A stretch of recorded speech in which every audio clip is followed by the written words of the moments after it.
Pagi buta belum sepenuhnya hengkang, namun aroma nasi goreng sudah menguar dari dapur yang luas di rumah itu. Nania, dengan daster sederhananya, bergerak nyaris tanpa suara. Tangannya cekatan mengaduk nasi, memecahkan telur, dan menumis bumbu. Semua harus siap sebelum penghuni rumah lainnya terbangun. Ini adalah ritualnya. Tugasnya yang tak pernah tertulis namun wajib dijalankan. Ia adalah istri pertama Dimas, namun posisinya tak lebih dari seorang pesuruh. Suara langkah kaki yang diseret pelan di lantai marmer menandakan kedatangan ibu mertuanya, Soraya. Wanita paruh baya itu masih mengenakan gaun tidur sutranya, namun tatapan matanya sudah setajam silet. Ia melirik wajan di atas kompor dengan pandangan tidak suka. Nasi goreng lagi, desisnya. Suaranya serak khas orang bangun tidur, namun penuh dengan cemoohan. Kamu ini tidak punya ide lain untuk sarapan? Bella bisa bosan kalau setiap hari makanannya begini terus. Coba buatkan sesuatu yang lebih modern. Roti panggang dengan alpukat, atau smoothie buah naga. Kamu bisa tidak? Nania hanya menunduk. Tangannya sedikit gemetar saat memindahkan nasi goreng ke atas piring saji. Maaf, Bu. Nanti saya coba pelajari resepnya. Jawabnya lirih. Tidak berani menatap wajah mertuanya. Pelajari. Kapan pintarnya? Cibir Soraya lagi, sebelum akhirnya duduk di salah satu kursi meja makan yang megah. Ia meraih gelas dan menuang air putih. Matanya masih mengawasi setiap gerak-gerik Nania, seolah mencari-cari kesalahan lain. Tak lama, Bella, istri kedua Dimas, turun dari lantai 2. Ia adalah antitesis dari Nania. Jika Nania adalah bayangan, maka Bella adalah cahaya lampu sorot. Ia mengenakan setelan olahraga bermerek yang pas di badan, rambutnya yang panjang digerai sempurna, dan wajahnya sudah terpoles riasan tipis yang membuatnya tampak segar. Ia menguap kecil, berjalan melewati Nania seolah Nania adalah perabotan tak terlihat, lalu mencium pipi Ibu Soraya. Pagi, Mama. Sapanya dengan suara manja. Pagi, sayang. Tidurnya nyenyak? Sahut Soraya. Suaranya berubah 180 derajat menjadi lembut dan penuh kasih sayang. Nyenyak sekali. Ma. Semalam Mas Dimas mengajakku nonton film sampai larut.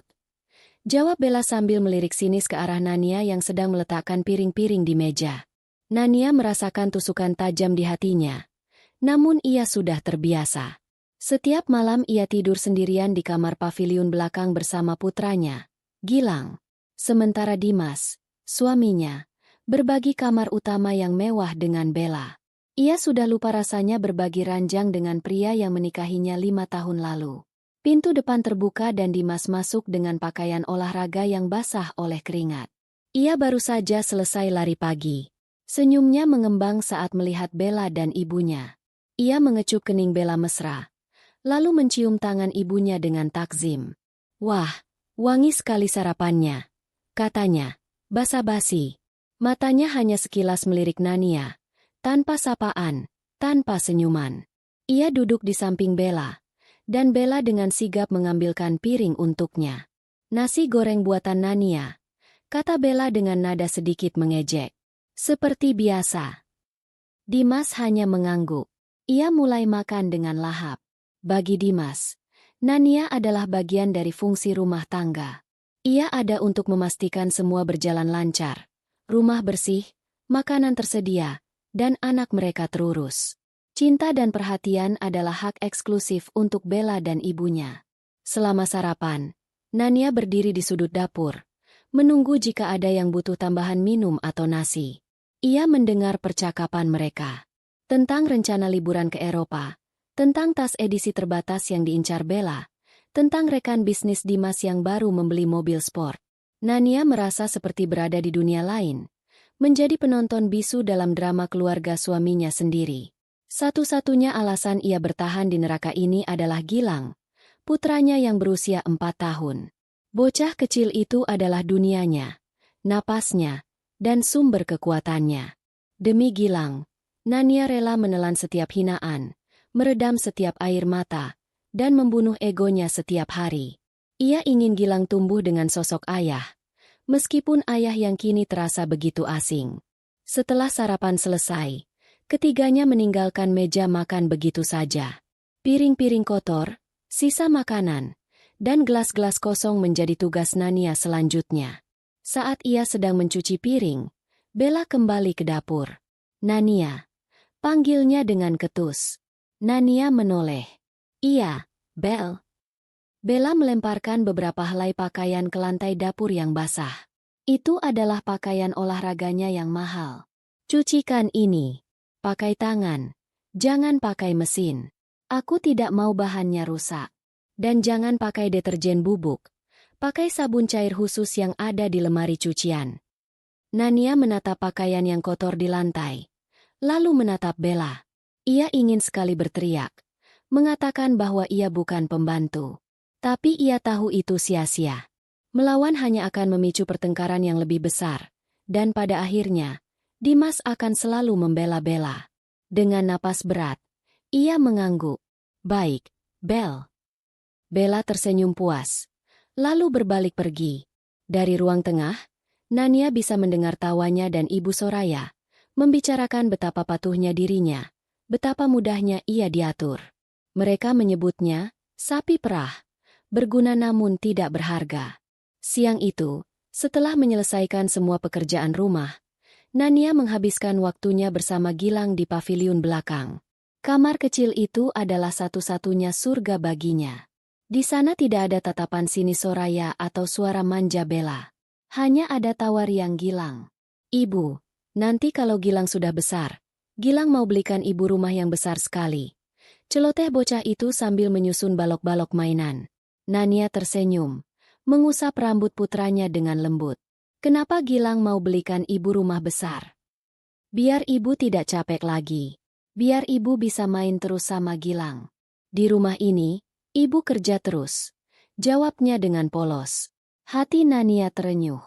Bahkan anak sekecil Gilang bisa melihat penderitaannya. Ia memeluk putranya erat-erat. Air mata yang sejak pagi ditahannya akhirnya menetes. Ia menangis tanpa suara, menyembunyikan wajahnya di bahu kecil Gilang. Ia teringat masa-masa awal pernikahannya dengan Dimas. Dimas yang dulu begitu mencintainya, yang berjanji akan menjaganya. Mereka hidup sederhana di sebuah kontrakan kecil dan bahagia. Semua berubah ketika bisnis Dimas mulai menanjak. Ibunya mulai ikut campur, mengatakan bahwa Nania, yang hanya lulusan SMA, tidak pantas mendampingi anaknya yang sukses.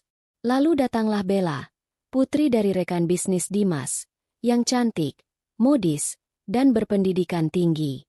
Dimas tergoda, dan atas desakan ibunya, ia pun menikahi Bella. Awalnya Dimas berjanji akan adil. Tapi janji itu lenyap ditelan kemewahan dan tuntutan istri kedua serta ibunya. Nania pelan-pelan tersingkir. Dari kamar utama ke kamar tamu, lalu akhirnya ke paviliun belakang yang sempit. Ia kehilangan suaminya, kehilangan harga dirinya, dan kini hidupnya didedikasikan hanya untuk melayani mereka. Malam harinya, saat makan malam, suasana kembali tegang. Dimas pulang dengan wajah muram. Sepertinya ada masalah di kantor. Ibu Soraya dan Bella, yang biasanya ceria, ikut terdiam. "Ada apa, Mas?" tanya Bella hati-hati. "Proyek yang di Kalimantan sedikit bermasalah. Investornya menunda pencairan dana," jawab Dimas singkat. Ibu Soraya langsung menimpali. "Itu pasti karena aura di rumah ini tidak bagus. Sejak pagi aku sudah merasa tidak enak." Matanya melirik tajam ke arah Nania yang sedang mengambilkan nasi untuk Gilang. "Coba kamu itu sesekali diruat, Nania. Mungkin kamu bawa sial." Nania membeku. Tuduhan itu begitu kejam dan tidak berdasar. Ia ingin membantah, tapi Dimas lebih dulu menyahut. "Sudahlah, Bu. Ini masalah bisnis, tidak ada hubungannya dengan dia," kata Dimas, bukan untuk membela Nania, tapi lebih karena ia sedang tidak ingin berdebat. Meski begitu, ucapan Dimas barusan seolah menjadi pembenaran bagi Soraya dan Bella. Sepanjang sisa makan malam, mereka terus menyindir Nania dengan berbagai sebutan. Si pembawa sial, si muka muram, si tak berguna. Nania hanya bisa menunduk, menyuapi Gilang dengan tangan yang bergetar menahan amarah dan sakit hati. Ia menatap wajah Dimas, mencari sisa-sisa pria yang pernah ia cintai. Tapi yang ia temukan hanyalah seorang pria asing yang lelah dan egois. Pria yang membiarkan istrinya dicabik-cabik oleh ibu dan istri barunya di depan matanya sendiri. Malam itu, Nania sadar, kesabarannya sudah menipis. Talinya sudah hampir putus. Ia tidak tahu berapa lama lagi ia sanggup bertahan di neraka yang mereka sebut rumah itu. Keesokan paginya, suasana di meja makan terasa lebih dingin dari biasanya. Masalah pekerjaan yang dihadapi Dimas semalam rupanya belum selesai, membuat raut wajahnya keruh dan mudah tersulut emosi. Ibu Soraya dan Bella pun ikut memasang wajah cemberut, seolah-olah masalah Dimas adalah bencana terbesar bagi dunia mereka. Nania, seperti hari-hari sebelumnya, sudah menyiapkan segalanya. Ia meletakkan sepiring roti bakar dan selai di meja, berusaha menawarkan alternatif selain nasi goreng. Namun usahanya sama sekali tidak dihargai. Kenapa hanya roti? Mana sarapan yang benar? Ketus Ibu Soraya. Mas Dimas lagi tidak nafsu makan yang berat-berat. Bela-bela, sambil mengoleskan selai coklat ke rotinya. Tapi kamu harusnya bisa lebih kreatif. Nania, buatkan jus buah segar atau apa. Begitu. Nania hanya diam dan kembali ke dapur untuk membuatkan jus seperti yang diminta. Gilang, putranya, duduk manis di kursi bayinya, asyik bermain dengan mobil-mobilan kecil berwarna merah. Sesekali ia menirukan suara mobil. Ngeng, ngeng. Celotehan Gilang yang biasanya menjadi musik terindah bagi Nania. Pagi itu terdengar seperti suara bising yang mengganggu di telinga Dimas dan Bella. Gilang, bisa diam tidak? Ayah lagi pusing. Bentak Dimas tiba-tiba. Gilang terkejut. Bibirnya langsung melengkung ke bawah. Matanya berkaca-kaca. Nania yang baru kembali dari dapur dengan segelas jus di tangan, segera menghampiri putranya. Sudah, sayang, jangan berisik ya. Kasihan ayah. Bisik Nania lembut sambil mengusap kepala Gilang. Namun, nasi sudah menjadi bubur. Suasana hati Bella yang sudah buruk menjadi semakin parah.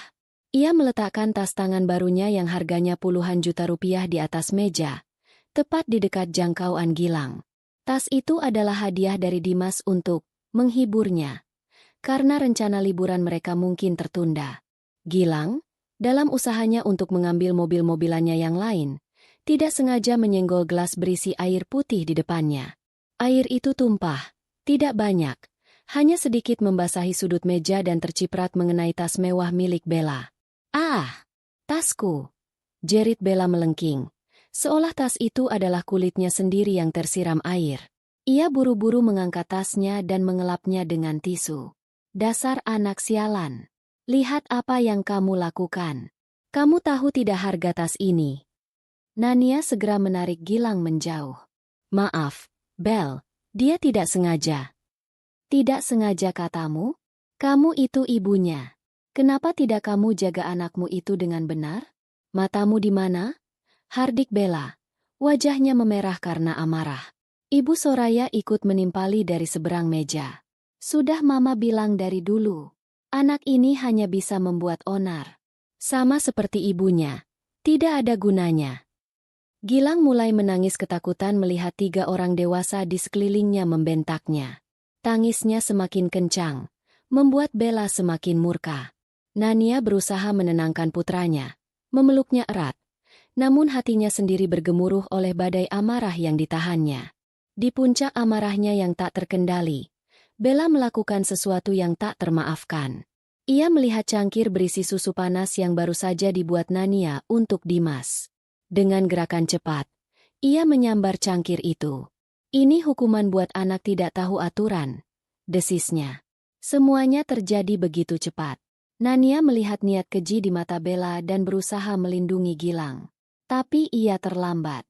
Bella menyiramkan isi cangkir itu ke arah Gilang. Cairan panas itu mengenai lengan mungil bocah itu. Arg! Jeritan Gilang begitu menyayat, memecah keheningan pagi. Itu bukan tangisan biasa. Itu adalah jeritan kesakitan yang luar biasa. Nania merasakan dunianya runtuh. Ia menatap lengan putranya yang seketika memerah. Kulitnya mulai melepuh. Gilang, sayang, Pekik Nania panik. Ia segera menarik Gilang ke wastafel dan menyiram lengannya dengan air dingin, berusaha meredakan rasa panas yang membakar. Air matanya mengalir deras. Tubuhnya bergetar hebat. Dimas, yang sejak tadi hanya dia melihat pertengkaran itu, akhirnya angkat bicara. Tapi kata-katanya bukanlah pembelaan untuk putra kandungnya. Ia justru menghampiri Bella yang kini memasang wajah seolah-olah ialah korbannya. "Bella, kamu kenapa?" "Sudah, tenang dulu," kata Dimas lembut, mengusap punggung istri keduanya. Nania tidak percaya dengan apa yang didengarnya. Ia menoleh, menatap suaminya dengan pandangan nanar. "Dimas, lihat anakmu." Lengannya terbakar. Bella menyiramnya dengan susu panas. Serunya dengan suara bergetar. Dimas menatap sekilas ke arah Gilang yang masih menangis histeris di pelukan Nania. Ada sedikit rasa kaget di wajahnya, namun itu cepat berlalu, digantikan oleh ekspresi jengkel. "Ya ampun, begini saja diributkan," katanya dengan nada meremehkan. "Cuma kena susu hangat, kan? Nanti juga hilang merahnya. Lagi pula salah Gilang sendiri kenapa cari gara-gara." Bella kan jadi kaget. Kalimat itu, setiap katanya, adalah belati yang menghunjam langsung ke jantung Nania. Cinta, harapan, dan sisa pengabdian yang masih ia simpan untuk suaminya, hancur lebur detik itu juga. Pria di hadapannya bukan lagi Dimas yang ia kenal. Ia adalah monster berhati dingin yang lebih mementingkan tas mahal dan amukan istri muda daripada luka bakar di kulit darah dagingnya sendiri. Ibu Soraya, bukannya menolong cucunya, malah mendekat dan membela Bella. "Benar kata Dimas. Kamu yang salah. Nania tidak bisa mendidik anak." Lihat, Bella sampai syok begitu. "Cepat minta maaf sana sama Bella." "Minta maaf?" Nania merasa ingin tertawa. Tawa paling pahit dalam hidupnya. Anaknya menjadi korban kekejaman. Dan ia yang harus minta maaf? Ia tidak mengatakan apa-apa lagi. Amarahnya sudah melewati batas di mana kata-kata masih berguna. Yang ada kini hanyalah kekosongan yang dingin dan keputusan yang solid. Ia menggendong Gilang yang terus merintih kesakitan, membawanya keluar dari dapur neraka itu. Ia melewati Dimas, Bella, dan Soraya tanpa menatap mereka. Tatapannya lurus ke depan, kosong namun mematikan. Mereka bertiga, melihat sikap Nania, justru merasa kesal. Lihat, kan? Dia memang tidak punya sopan santun. Disuruh minta maaf malah pergi begitu saja, gerutu Soraya.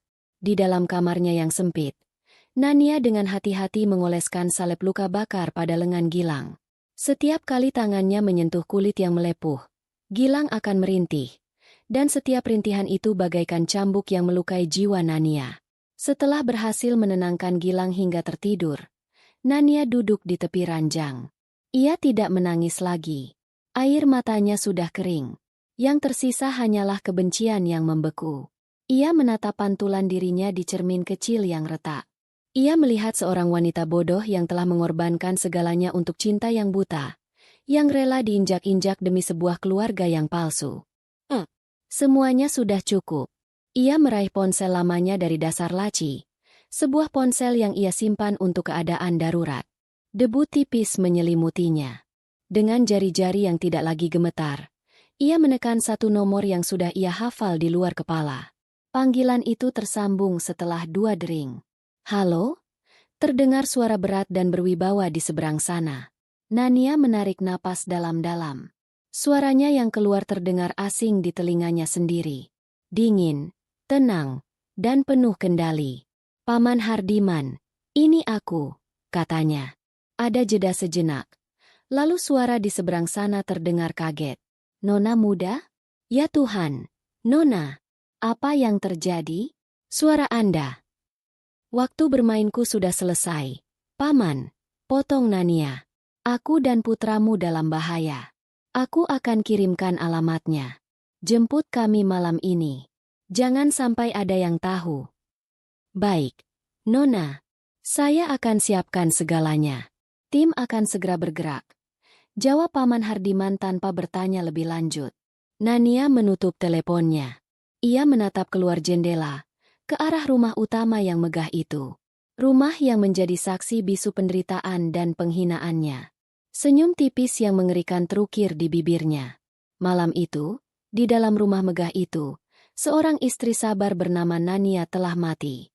Yang tersisa hanyalah seorang ibu yang terluka, dan seorang pewaris tahta yang akan datang untuk menuntut balas. Permainan baru akan segera dimulai, dan kali ini, ia yang akan menentukan aturannya. Setelah panggilan telepon itu berakhir, Nania meletakkan ponsel lamanya di atas meja. Ruangan kecil itu terasa sunyi senyap, hanya diisi oleh deru napas Gilang yang teratur dalam tidurnya. Bocah malang itu sudah tidak merintih lagi. Efek obat pereda nyeri dari salep yang dioleskan Nania mulai bekerja. Nania menatap wajah damai putranya, lalu beralih menatap lengannya yang terbalut perban putih bersih.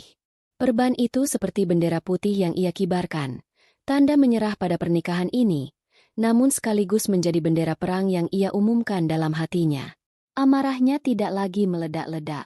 Ia telah berubah menjadi sesuatu yang lain, sesuatu yang lebih dingin dan lebih berbahaya. Seperti air mendidih yang telah berhenti bergejolak dan kini membeku menjadi es yang tajam. Ia tidak akan lagi menangis. Air matanya sudah habis untuk pria dan keluarga yang tidak pantas menerimanya.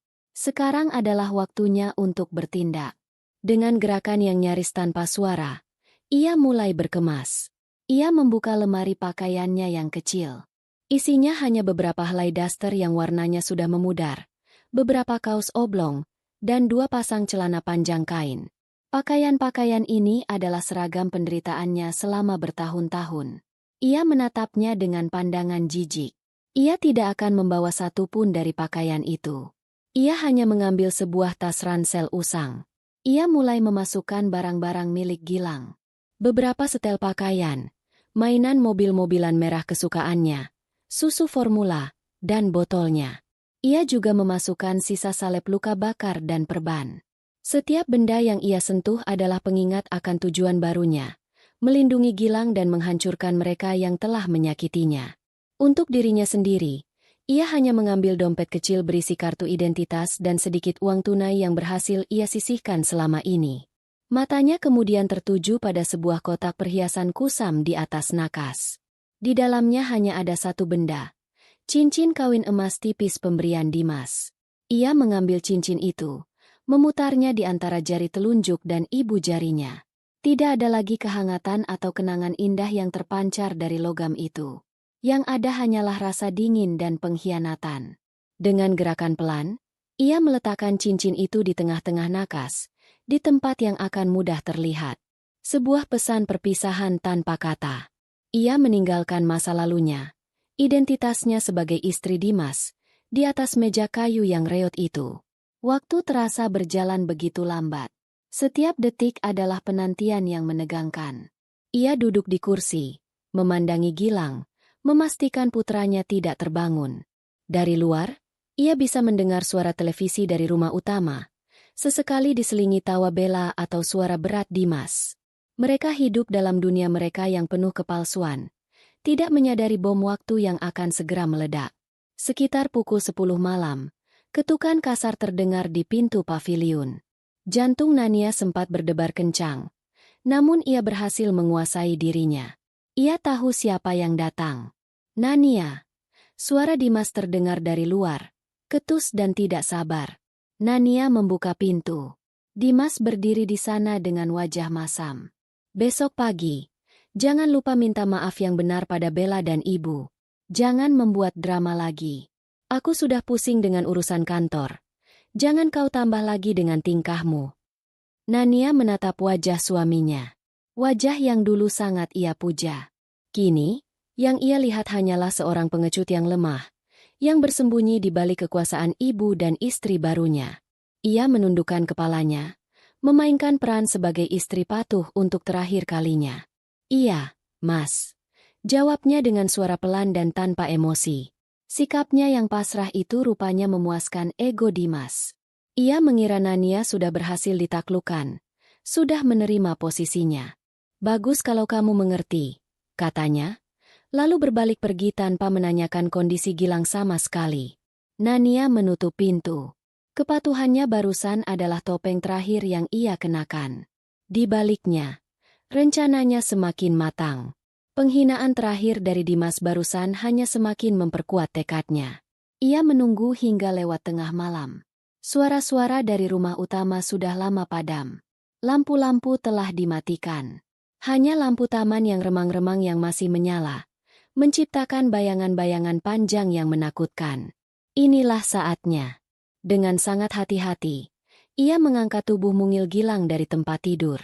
Ia menyelimuti putranya dengan kain tebal agar tidak kedinginan. Gilang sedikit menggeliat dalam tidurnya, namun tidak terbangun. Nania menggendongnya di depan, sementara tas ransel ia sandang di punggung. Ia membuka pintu sepelan mungkin, berusaha tidak menimbulkan suara sedikit pun. Udara malam yang dingin langsung menyergapnya. Ia berjalan di atas rerumputan untuk menghindari suara langkah kaki di jalan setapak berbatu. Setiap desir angin, setiap suara jangkrik, terdengar begitu keras di telinganya. Jantungnya berdegup kencang, bukan karena takut, tapi karena adrenalin. Ia harus melewati bagian samping rumah utama untuk mencapai gerbang depan. Ia berjalan dalam bayang-bayang, tubuhnya menempel ke dinding. Ia melewati jendela kamar utama di lantai bawah, tempat Dimas dan Bella mungkin sedang tertidur lelap. Ia membayangkan mereka di dalam sana, dalam kehangatan dan kenyamanan, sama sekali tidak menyadari bahwa fondasi kebahagiaan palsu mereka akan segera ia runtuhkan. Gerbang depan yang tinggi menjulang tampak seperti monster dalam kegelapan. Ia tahu gerbang itu selalu dikunci dari dalam. Tapi Paman Hardiman sudah mengatakan padanya untuk menunggu di dekat pos satpam yang kosong. Satpam penjaga komplek hanya berpatroli setiap 1 jam sekali.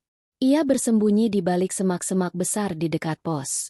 Ia memeluk Gilang semakin erat, melindunginya dari embusan angin malam. 5 menit terasa seperti 1 jam. Ia mulai cemas. Bagaimana jika Paman Hardiman tidak datang? Bagaimana jika ada yang memergokinya? Tepat saat keraguan itu muncul, sebuah sedan hitam yang mewah dan mengkilap meluncur tanpa suara dan berhenti tepat di depan gerbang. Lampunya tidak dinyalakan. Mesinnya nyaris tak terdengar. Pintu belakang terbuka, dan seorang pria paruh baya yang gagah dengan setelan rapi keluar. Itu Paman Hardiman. Pria itu bergerak cepat dan efisien. Ia mengeluarkan sebuah alat kecil dari sakunya dan dalam hitungan detik, kunci elektronik gerbang itu berhasil ia buka. Gerbang berdecit pelan saat didorong terbuka. Nania segera keluar dari persembunyiannya. Paman Hardiman melihatnya dan langsung menghampiri. Raut wajahnya yang biasanya tenang tampak begitu cemas dan prihatin. "Nona muda Nania," bisiknya penuh hormat. Matanya lalu tertuju pada Gilang yang tertidur di gendongan Nania, dan kemudian pada perban di lengan mungil itu. "Apa yang terjadi pada tuan muda kecil?"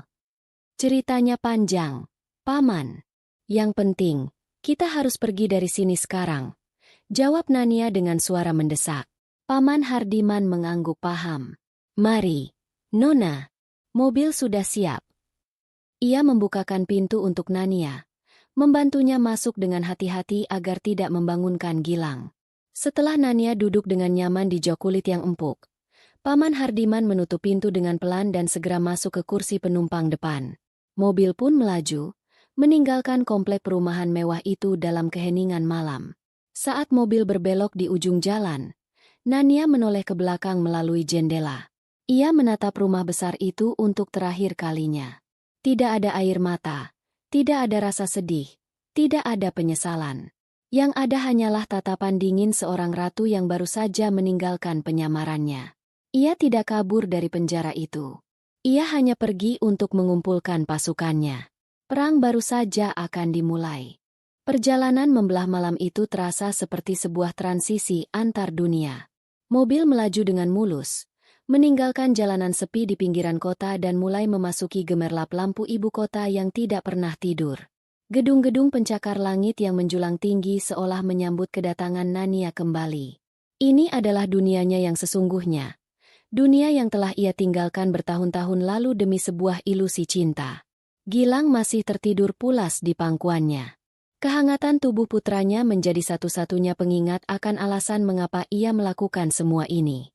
Ia membelai rambut Gilang dengan lembut. Di dunia baru yang akan ia bangun, Tidak akan ada lagi yang berani menyakiti putranya. Ia bersumpah akan hal itu.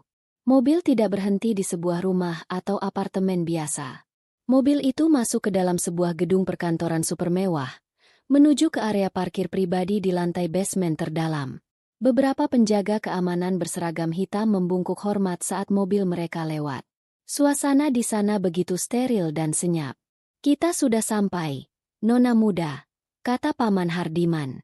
Mereka turun dan langsung diantar menuju sebuah lift pribadi. Paman Hardiman menekan sebuah tombol tanpa angka, yang hanya bisa diakses dengan kartu khusus. Lift itu melesat ke atas dengan kecepatan tinggi tanpa suara. Pintu lift terbuka, dan mereka langsung masuk ke dalam sebuah ruangan yang membuat Nania menahan napas sejenak. Itu adalah sebuah penthouse yang menempati seluruh lantai teratas gedung. Dindingnya sebagian besar terbuat dari kaca, menyajikan pemandangan 360 derajat kerlip lampu kota yang spektakuler. Perabotannya minimalis, namun setiap bagiannya memancarkan kemewahan yang bersahaja.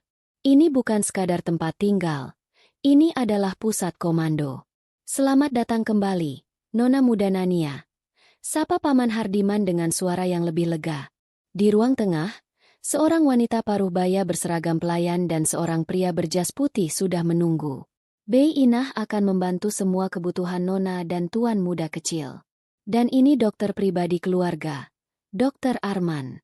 Saya memanggilnya untuk memeriksa luka tuan muda," jelas Paman Hardiman. Nania mengangguk. Hatinya sedikit menghangat oleh perhatian dan efisiensi yang ditunjukkan Paman Hardiman. Ini sangat kontras dengan perlakuan yang ia terima dari Dimas dan keluarganya. Dokter Arman dengan sangat lembut dan profesional memeriksa lengan Gilang yang masih tertidur. "Ini luka bakar tingkat 2, Nona. Penanganan pertamanya sudah cukup baik dengan disiram air dan diberi salep. Tapi ini harus dirawat dengan benar agar tidak meninggalkan bekas luka yang parah. Saya akan berikan resep salep antibiotik dan obat minum pereda nyeri jika diperlukan," jelas Dokter Arman. Mendengar diagnosis resmi itu, amarah Nania kembali menyala. "Cuma kena susu hangat," kata-kata Dimas terngiang lagi di telinganya. Kebohongan dan sikap meremehkan itu kini terasa semakin menjijikan. Setelah Gilang selesai diperiksa dan resep diberikan, Bei Inah mengantar Nania ke sebuah kamar yang sangat luas dan indah. Di dalamnya sudah tersedia sebuah ranjang bayi yang nyaman. Nania membaringkan Gilang di sana dengan sangat hati-hati. Ia menyelimutinya dan mengecup keningnya. "Tidur yang nyenyak, pahlawan kecil ibu," bisiknya. Setelah memastikan Gilang nyaman, Bei Inah menunjuk ke sebuah pintu geser besar. Di dalam sana, semua keperluan Nona sudah disiapkan. Nania membuka pintu itu dan masuk ke dalam sebuah walk-in closet yang lebih besar dari seluruh kamar pavilionnya dulu. Di dalamnya, berderet-deret pakaian tergantung rapi. Gaun malam, setelan kerja, pakaian kasual, semuanya dari merek-merek ternama dunia. Di rak-rak kaca, tertata puluhan pasang sepatu dan tas. Ini adalah singgasananya yang telah lama ia tinggalkan. Ia menanggalkan daster usangnya, membiarkannya jatuh ke lantai seperti kulit ular yang ia lepaskan. Ia kemudian masuk ke kamar mandi marmer yang mewah dan membersihkan dirinya di bawah pancuran air hangat. Ia menggosok tubuhnya kuat-kuat, seolah ingin menghilangkan semua jejak penderitaan dan penghinaan selama 5 tahun terakhir. Setelah selesai, ia mengenakan sebuah blus sutra berwarna gading dan celana panjang hitam yang pas di badan. Ia menatap pantulan dirinya di cermin besar. Wanita yang balas menatapnya bukanlah Nania si pesuruh yang dekil dan selalu menunduk. Wanita di cermin itu memiliki tatapan mata yang tajam, postur tubuh yang tegap, dan aura kekuasaan yang tak terbantahkan. Ia adalah Nania Arini Prawira, pewaris tunggal Cakrawala Corporation. Ia kembali ke ruang tengah, di mana Paman Hardiman sudah menunggunya di sebuah meja kerja besar dengan beberapa dokumen di atasnya. "Saya turut berduka atas apa yang Nona alami selama ini," kata Paman Hardiman, suaranya tulus. "Sesuai perintah almarhum Tuan Besar, saya selalu mengawasi kondisi Nona dari jauh." "Terima kasih, Paman. Tapi sekarang bukan waktunya untuk bersedih," sahut Nania. Suaranya terdengar dingin dan tegas. Ia duduk di seberang Paman Hardiman. "Ceritakan semua tentang bisnis Dimas." Saya ingin tahu setiap detailnya. Setiap klien, setiap pemasok, setiap pinjaman bank. Paman Hardiman menggeser sebuah map tebal ke arah Nania. Seperti yang Nona duga. Bisnis kontraktornya, PT Bangun Sejahtera, sangat bergantung pada beberapa kontrak besar untuk bertahan. Dia tidak memiliki fondasi bisnis yang kuat. Nania membuka map itu. Di dalamnya terdapat laporan keuangan, daftar proyek, dan analisis bisnis yang sangat mendetail. Ia terkejut melihat betapa rapinya data yang disiapkan Paman Hardiman. Proyek terbesarnya saat ini, pembangunan sebuah kawasan gudang terpadu, didanai oleh PT Gria Kencana Properti. Lanjut Paman Hardiman sambil menunjuk sebuah nama di dalam dokumen. Nania membaca nama itu, lalu tersenyum sinis. PT Gria Kencana Properti. Salah satu anak perusahaan Cakrawala Corporation yang bergerak di sektor properti kelas menengah ke bawah. Paman Hardiman mengangguk. Benar, Nona. Suamimu tidak pernah tahu bahwa sumber kehidupan bisnisnya berasal dari perusahaan milik keluarga Anda. Inilah dia. Kartu as yang selama ini tersimpan. Takdir seolah memberinya jalan yang sempurna untuk melakukan balas dendam. Selain itu, Paman Hardiman melanjutkan. Sebagian besar modal kerjanya berasal dari pinjaman bank swasta, Bank Persada Utama, yang mana Cakrawala Corporation adalah salah satu pemegang saham terbesarnya. Dan pemasok semen serta bajanya adalah PT Baja Perkasa, yang selama ini memiliki hubungan kerja sama eksklusif dengan grup kita. Nania menutup map itu. Semuanya sudah jelas. Bisnis Dimas seperti sebuah rumah kartu yang ditopang oleh 3 pilar utama, dan ketiga pilar itu, secara langsung maupun tidak langsung, berada dalam genggamannya. Ia berdiri dan berjalan ke arah jendela kaca raksasa, menatap hamparan lampu kota di bawahnya. Pantulan dirinya di kaca tampak begitu kuat dan mengintimidasi. Paman, katanya, tanpa menoleh.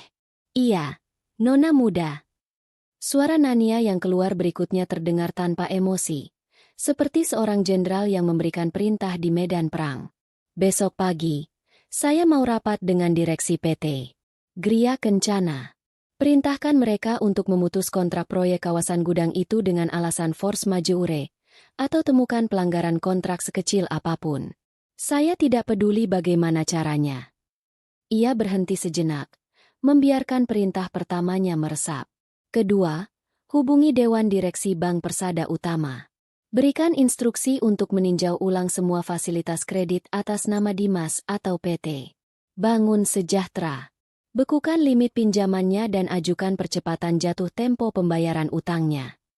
Dan yang terakhir, lanjutnya sambil berbalik menatap Paman Hardiman, matanya berkilat dingin. Siapkan penawaran kontrak jangka panjang yang sangat menggiurkan untuk PT Baja Perkasa. Tawarkan harga yang tidak bisa mereka tolak. Dengan satu syarat, mereka harus menghentikan semua pasokan ke proyek-proyek milik PT Bangun Sejahtera, efektif secepatnya.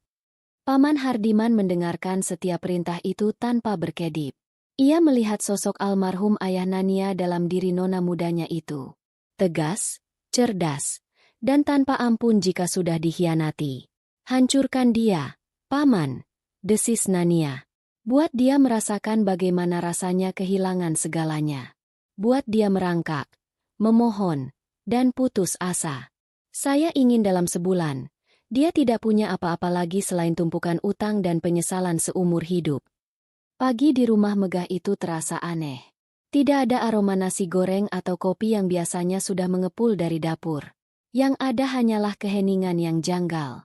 Dimas terbangun dengan perasaan tidak nyaman.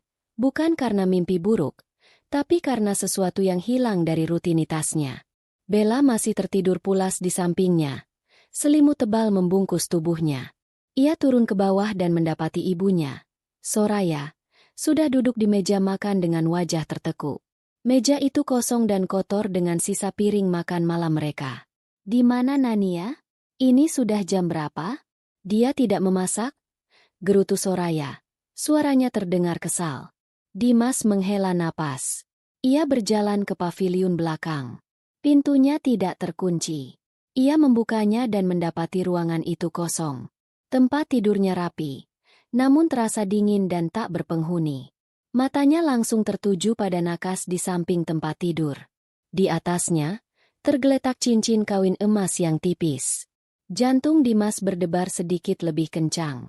Ia kembali ke rumah utama dengan langkah cepat. Dia tidak ada, Bu. Gilang juga tidak ada. Sepertinya dia pergi. Soraya mendengus. Pergi? Baguslah. Perempuan tidak tahu diuntung itu akhirnya sadar diri juga. Paling nanti kalau uangnya sudah habis juga kembali sambil merengek-rengek. Bella akhirnya turun dari kamar. Rambutnya acak-acakan. Berisik sekali sih. Ada apa? Ia menguap. Aku lapar. Nania mana? Suruh buatkan aku sarapan. Dia kabur. Membawa anaknya. Jawab Dimas singkat. Reaksi Bella sama sekali bukan kekhawatiran, melainkan kejengkelan. Apa? Jadi siapa yang membuat sarapan? Siapa yang akan membersihkan rumah? Dasar tidak bertanggung jawab. Pergi begitu saja tanpa pamit. Pagi itu, rumah yang biasanya terlayani dengan sempurna berubah menjadi zona bencana kecil. Tidak ada yang tahu cara menyalakan kompor tanam yang canggih itu. Bella mencoba membuat roti panggang dan malah membuatnya gosong. Soraya hanya bisa memerintah, namun tidak mau menyentuh pekerjaan apapun. Akhirnya, mereka memesan makanan cepat saji untuk sarapan. Sampah dan piring kotor menumpuk di dapur, dan tidak ada yang mau membersihkannya. Ini semua gara-gara kamu, Dimas. Omel Soraya sambil mengunyah kentang goreng. Terlalu lembek pada istri pertamamu itu. Seharusnya dari dulu kau usir saja dia. Dimas tidak menjawab. Ia mencoba menelepon nomor ponsel Nania yang ia simpan, tapi tidak aktif. Tentu saja, Nania telah meninggalkan ponsel itu bersama dengan cincin kawinnya. Dimas sempat berpikir untuk menghubungi keluarga Nania di kampung, keluarga petani sederhana yang ia kenal. Tapi egonya menahannya. Ia tidak mau terlihat seperti suami yang tidak bisa mengendalikan istrinya. Ia yakin, seperti ibunya, bahwa Nania hanya merajuk. Paling lama seminggu, ia pasti akan kembali. Dengan perasaan kesal karena kekacauan di rumah, Dimas berangkat ke kantor. Ia harus fokus. Proyek pembangunan kawasan gudang dari PT Gria Kencana Properti sedang memasuki tahap krusial. Proyek inilah yang menjadi tulang punggung perusahaannya, PT Bangun Sejahtera. Jika proyek ini berhasil, ia akan mendapatkan keuntungan besar dan bisa membawa Bella liburan mewah seperti yang ia janjikan. Namun, setibanya di kantor, firasat buruknya semakin menjadi. Sekretarisnya menyambutnya dengan wajah pucat. Pak Dimas, ada email darurat dari PT Gria Kencana. Dimas segera masuk ke ruangannya dan membuka komputernya. Sebuah email dengan subjek, pemutusan kontrak kerjasama, terpampang di layar. Jantungnya seolah berhenti berdetak. Dengan tangan gemetar, ia membuka email itu. Isinya singkat, dingin, dan formal. PT Gria Kencana Properti, dengan mengacu pada klausa 17B dalam kontrak mengenai keterlambatan pemenuhan syarat teknis minor, secara sepihak memutuskan kerjasama proyek pembangunan gudang, efektif sejak tanggal surat ini dibuat. Tidak mungkin, desis Dimas. Syarat teknis minor?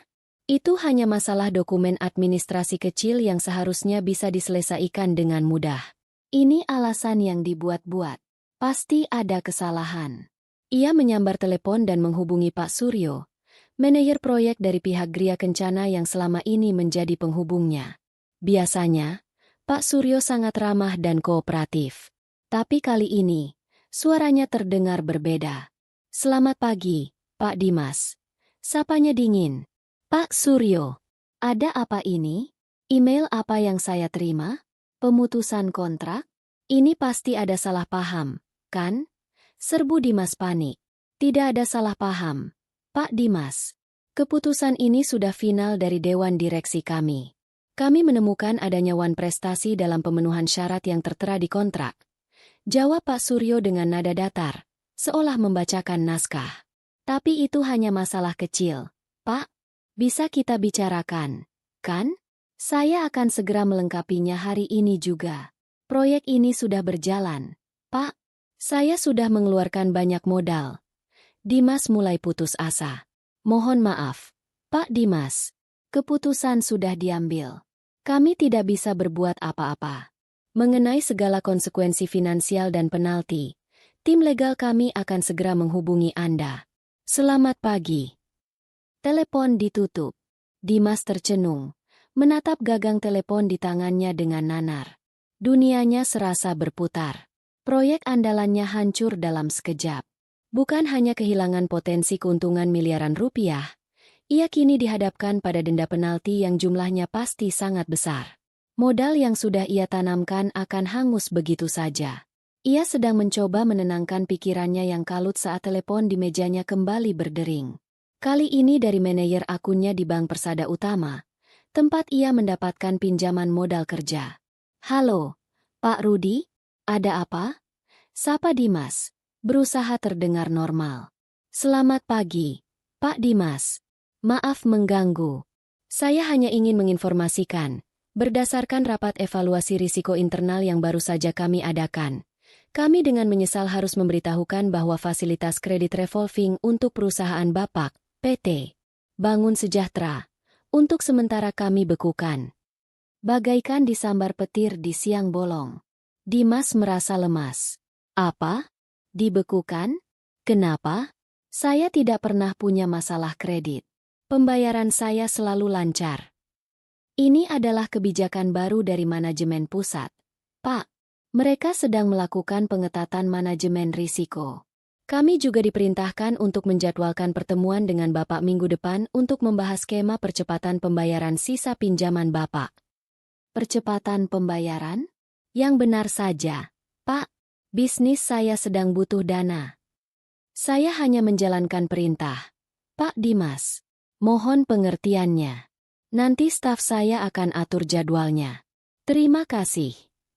Telepon kembali ditutup. Kini Dimas benar-benar panik.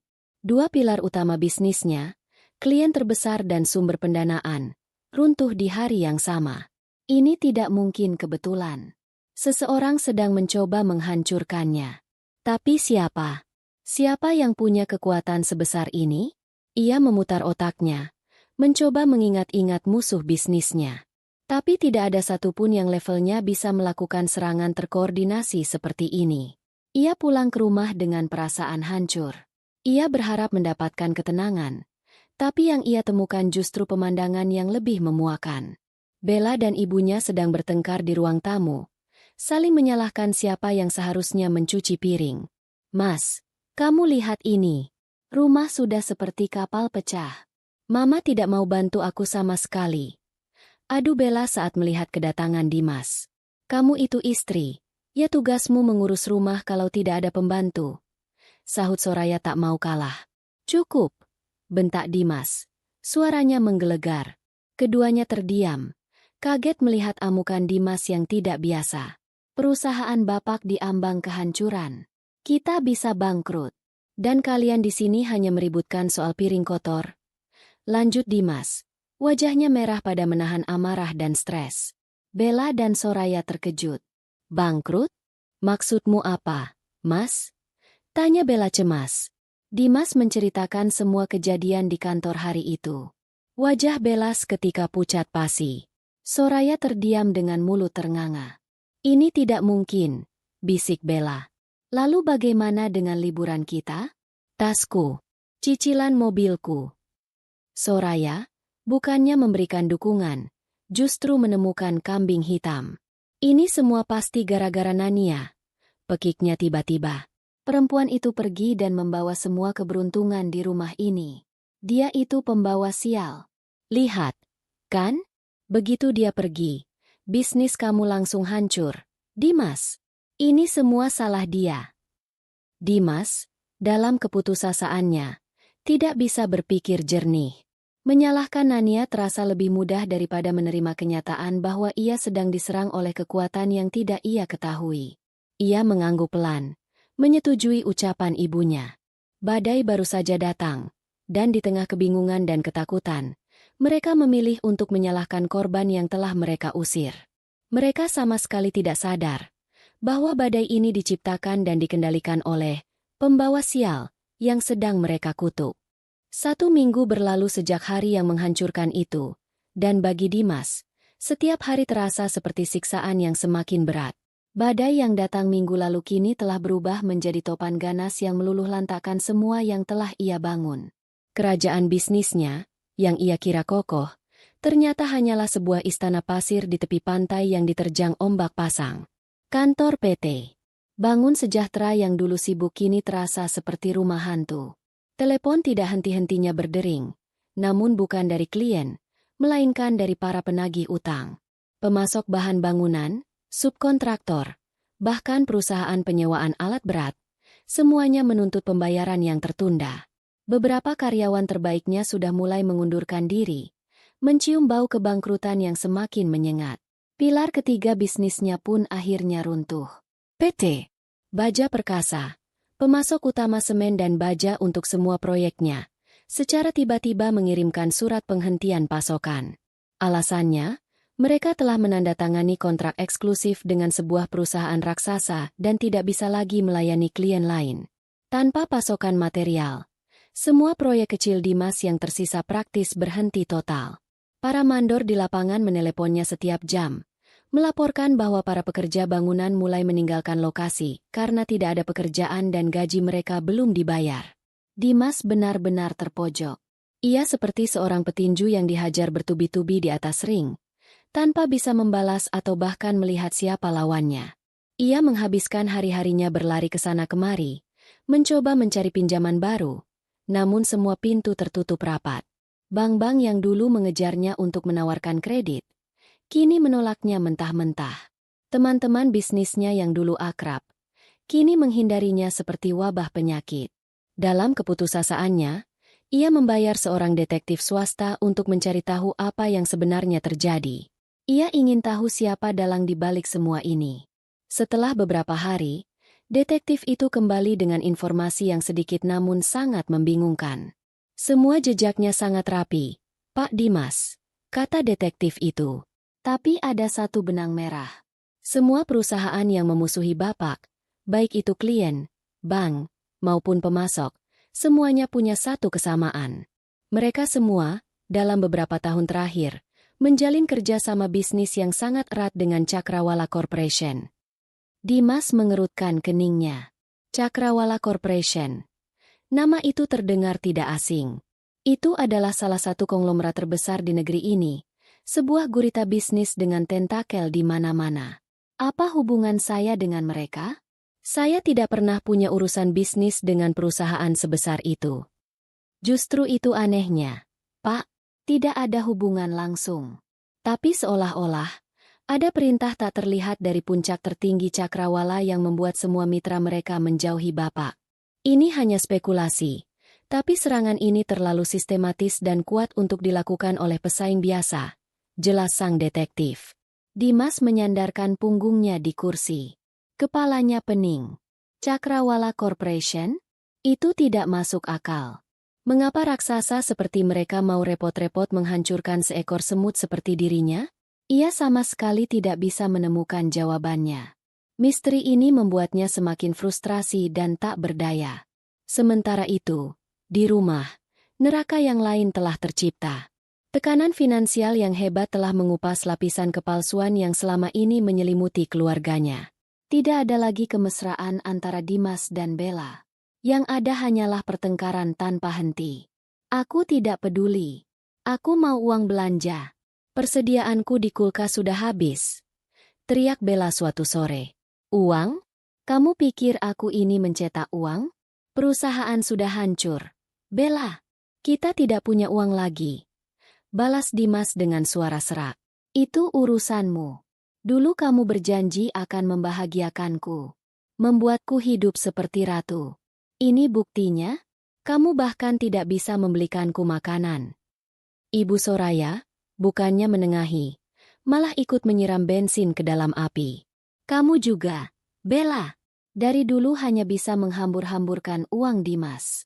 Sekarang giliran susah, kamu malah menuntut. Coba kalau kamu seperti Nania, hemat dan tidak banyak maunya. Mungkin bisnis Dimas tidak akan secepat ini hancurnya.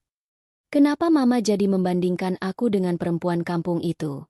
Pekik Bella tidak terima.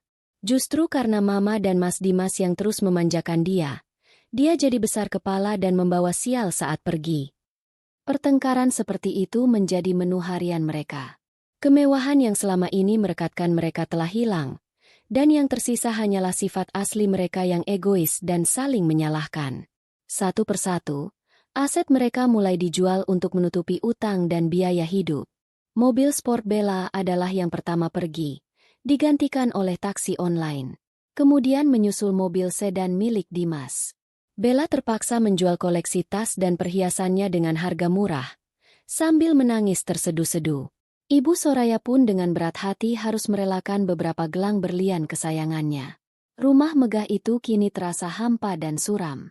Mereka bahkan tidak sanggup lagi membayar tagihan listrik yang membengkak, sehingga harus mematikan pendingin ruangan di sebagian besar area rumah. Suasana menjadi panas dan pengap, sama seperti hubungan di antara mereka. Pukulan terakhir datang dalam bentuk sebuah amplop coklat dari bank. Surat itu berisi pemberitahuan penyitaan aset. Rumah yang mereka tinggali akan disita dalam waktu 30 hari untuk melunasi sisa utang hipotek yang tidak terbayar. Saat membaca surat itu, pertahanan terakhir Dimas runtuh. Ia terduduk lemas di sofa ruang tengah yang terasa terlalu besar. Ia adalah seorang pria yang gagal. Ia telah kehilangan segalanya. Bisnis, kekayaan, harga diri, dan bahkan keluarga yang kini saling membenci. Bella dan Soraya menangis histeris, meratapi nasib mereka yang akan segera menjadi tunawisma. Tapi Dimas tidak lagi mendengar tangisan mereka. Pikirannya melayang ke masa lalu. Anehnya, yang muncul di benaknya bukanlah Bella, melainkan wajah tenang Nania. Ia teringat betapa sederhananya hidup mereka dulu, di rumah kontrakan kecil. Mereka tidak punya banyak uang, tapi mereka punya kedamaian. Nania tidak pernah menuntut apapun. Ia mengurus rumah, memasak makanan sederhana yang lezat, dan selalu tersenyum tulus. Ia adalah jangkar yang menjaga kapal kehidupan Dimas tetap stabil. Dan ia telah membuang jangkar itu. Ia membiarkan ibunya dan Bella menghina dan menyiksa Nania. Ia mengabaikan wanita yang tulus mencintainya demi kilau palsu dari wanita lain. Dan ia bahkan tidak membela darah dagingnya sendiri saat disakiti. Sebuah pikiran mengerikan mulai merayap di benaknya. Kehancurannya dimulai tepat di hari saat Nania pergi. Mungkinkah ucapan ibunya benar? Bukan dalam artian mistis, tapi dalam artian yang lebih nyata? Mungkinkah kepergian Nania adalah pemicunya? Tapi bagaimana? Nania hanyalah seorang wanita kampung yang lugu dan tidak berdaya. Dimas menggelengkan kepalanya, mencoba mengusir pikiran aneh itu. Namun, benih kecurigaan itu telah tertanam. Di dasar jurang keputusasaannya, untuk pertama kalinya, ia mulai bertanya-tanya, siapa sebenarnya wanita yang telah ia sia-siakan itu? Hari penyitaan itu datang seperti algojo di pagi yang cerah. Sebuah truk besar dan beberapa orang berseragam dari pihak bank berhenti di depan rumah megah yang pernah menjadi simbol kesuksesan Dimas. Mereka bekerja dengan cepat dan efisien, mengangkut keluar perabotan-perabotan yang pernah dibanggakan oleh Bella dan Ibu Soraya. Sofa kulit impor, meja makan dari kayu jati, lemari pajangan berisi kristal, semuanya diangkat dan dimuat ke dalam truk, menjadi tontonan gratis bagi para tetangga. Ibu Soraya, wanita yang dulunya paling disegani dan sombong di lingkungan itu, kini hanya bisa terduduk lemas di teras, menutupi wajahnya dengan kedua tangan. Ia bisa mendengar bisik-bisik para tetangga di seberang jalan. Tatapan mereka yang dulu penuh kekaguman, kini berubah menjadi campuran antara kasihan dan cemoohan. Penghinaan ini terasa lebih menyakitkan daripada kehilangan harta benda itu sendiri. Bella, di sisi lain, tidak bisa diam. Ia histeris. Ia mencoba menghalangi petugas yang akan mengangkat tempat tidur mewahnya. Jangan. Itu milikku. Dimas, lakukan sesuatu. Kenapa kamu diam saja seperti patung? Raungnya, air mata dan riasannya yang murah luntur berantakan di wajahnya. Dimas hanya berdiri mematung di halaman. Matanya kosong. Ia adalah kapten dari sebuah kapal yang telah karam. Dan kini ia hanya bisa pasrah melihat sisa-sisa kapalnya dijarah. Tidak ada lagi tenaga untuk marah. Tidak ada lagi harga diri untuk dipertahankan. Ia telah kalah telak. Setelah rumah itu benar-benar kosong, mereka bertiga diusir secara halus oleh petugas keamanan komplek. Dengan hanya beberapa koper berisi pakaian yang tersisa, mereka memesan sebuah mobil sewaan murah. Tidak ada tujuan yang jelas. Mereka telah kehilangan segalanya. Setelah berdebat panjang dengan sisa uang yang mereka miliki, satu-satunya tempat yang bisa mereka sewa adalah sebuah rumah kontrakan petak di sebuah gang sempit dan padat di pinggiran kota. Kontrasnya begitu brutal. Dari rumah dengan halaman luas dan garasi untuk 2 mobil, kini mereka harus masuk melalui gang becek yang hanya cukup untuk 1 motor. Rumah baru mereka adalah sebuah bangunan kecil yang terjepit di antara rumah-rumah lain.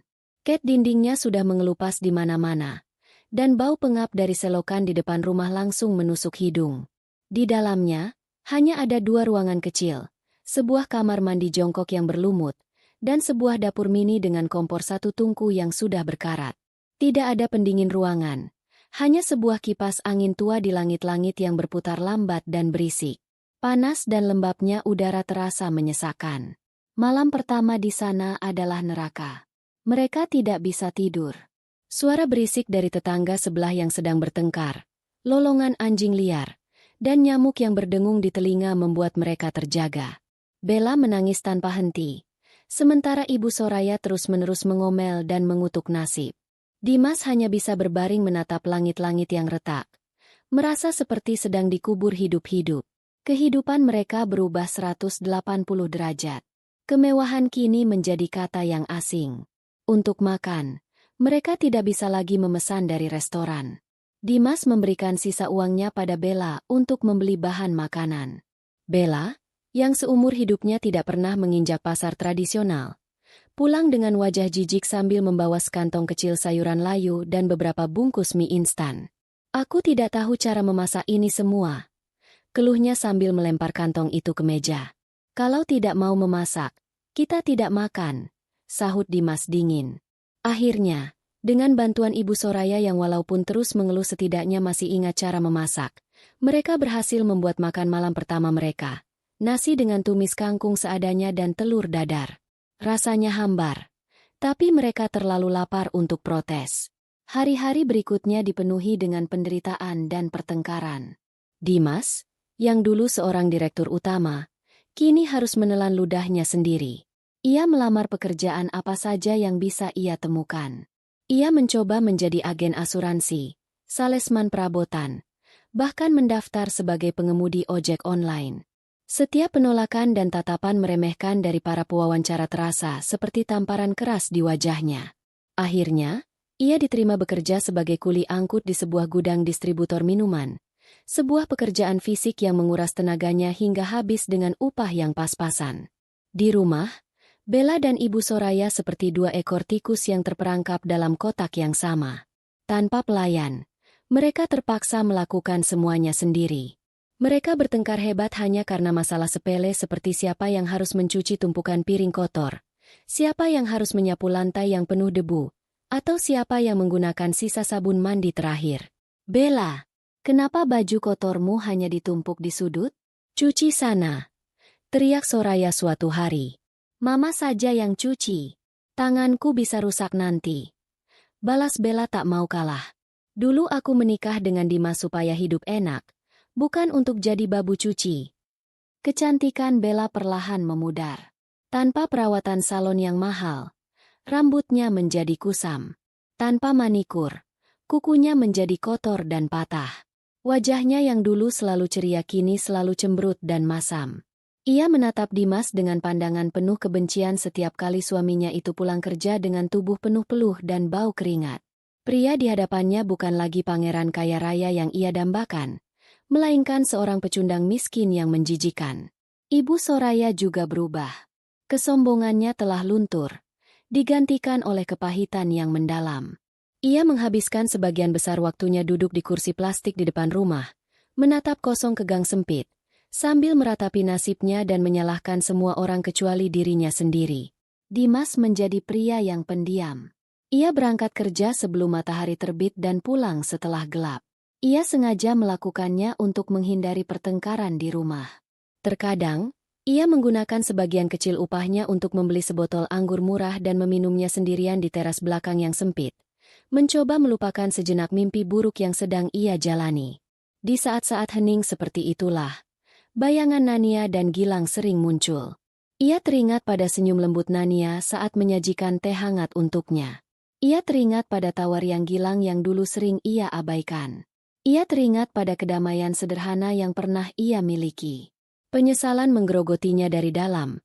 Sebuah rasa sakit yang jauh lebih perih daripada kelelahan fisik atau kemiskinan. Ia telah menukar berlian dengan pecahan kaca. Dan kini ia harus membayar harganya. Ia dan keluarganya telah berubah menjadi tikus-tikus kelaparan yang terkurung dalam labirin penderitaan yang mereka ciptakan sendiri. Beberapa bulan berlalu dalam rutinitas kemiskinan yang monoton. Dimas, Bella, dan Soraya telah beradaptasi dengan penderitaan mereka, bukan karena mereka menerimanya, tapi karena mereka tidak punya pilihan lain. Harapan adalah sebuah kemewahan yang tidak lagi mereka miliki. Mereka hanya hidup dari hari ke hari, dari satu pertengkaran ke pertengkaran lainnya. Suatu siang yang terik, saat Dimas baru saja pulang dari pekerjaannya sebagai kuli, sebuah sepeda motor kurir berhenti di depan mulut gang. Sang kurir, dengan seragam biru mencolok, tampak kebingungan mencari alamat di lingkungan kumuh itu. Setelah bertanya pada beberapa tetangga, ia akhirnya tiba di depan pintu kontrakan mereka. "Permisi, apa benar ini dengan Bapak Dimas?" Tanyanya sambil menyodorkan sebuah amplop tebal berwarna krem. Dimas, Bella, dan Soraya yang sedang duduk di dalam, terkejut. Mereka tidak pernah menerima surat, apalagi dari kurir. Dimas menerima amplop itu dengan ragu. Di sudut kiri atas, tercetak sebuah logo yang elegan dan berwibawa dengan tulisan Cakrawala Corporation. Jantung Dimas seolah berhenti berdetak. Nama itu. Nama yang pernah disebutkan oleh detektif yang ia sewa. Nama raksasa yang ia yakini sebagai penyebab kehancurannya. Tangannya sedikit gemetar saat ia merobek amplop itu. Bella dan Soraya mendekat. Rasa penasaran mengalahkan kemalasan mereka. Di dalamnya ada sepucuk surat yang dicetak di atas kertas berkualitas tinggi. Terasa begitu kontras dengan meja kayu lapuk tempat mereka membacanya. Surat itu, dengan bahasa yang sangat formal, menyatakan bahwa Departemen Merger dan Akuisisi dari Cakrawala Corporation tertarik untuk membeli sisa aset non-fisik dari perusahaan Dimas yang telah bangkrut, PT Bangun Sejahtera. Aset yang dimaksud adalah nama baik perusahaan, yang kini sudah hancur, daftar klien lama, dan beberapa desain proyek yang belum sempat terrealisasi. Sebagai kompensasinya, mereka menawarkan sejumlah uang. Jumlahnya tidak fantastis. Jauh dari cukup untuk mengembalikan kekayaan mereka yang dulu. Namun bagi 3 orang yang hidup dari upah harian seorang kuli, jumlah itu terasa seperti durian runtuh. Itu cukup untuk melunasi beberapa utang kecil, menyewa tempat tinggal yang lebih layak, dan memberikan mereka napas untuk beberapa bulan ke depan. Seberkas cahaya harapan yang telah lama padam, tiba-tiba menyala kembali di mata mereka. "Apa ku bilang, Mas? Kamu itu memang hebat," seru Bella. Suaranya yang biasanya ketus kini berubah menjadi manja. Ia merangkul lengan Dimas. "Aku tahu kamu pasti bisa bangkit lagi." Ibu Soraya juga tersenyum untuk pertama kalinya setelah berbulan-bulan. Tuh, kan. Mereka akhirnya sadar betapa berharganya perusahaan anak mama. Ini adalah awal yang baru, Dimas. Dimas sendiri merasa bingung. Ia masih tidak mengerti mengapa Cakrawala Corporation, setelah menghancurkannya, kini memberinya remah-remah. Apakah ini semacam permintaan maaf? Atau ada maksud lain? Namun, keputusasaan membuatnya menepis semua keraguan. Ini adalah satu-satunya pelampung di tengah lautan hutang. Ia terus membaca surat itu sampai akhir, dan di paragraf terakhir, ia menemukan sebuah syarat yang sangat aneh. Untuk finalisasi kesepakatan, kami mengundang Bapak untuk menghadiri pertemuan di kantor pusat kami. Dengan hormat kami meminta agar Bapak dapat hadir didampingi oleh ibu Anda, Nyonya Soraya, dan istri Anda, Nyonya Bella. Dimas membaca kalimat itu berulang-ulang. Ini sangat tidak lazim.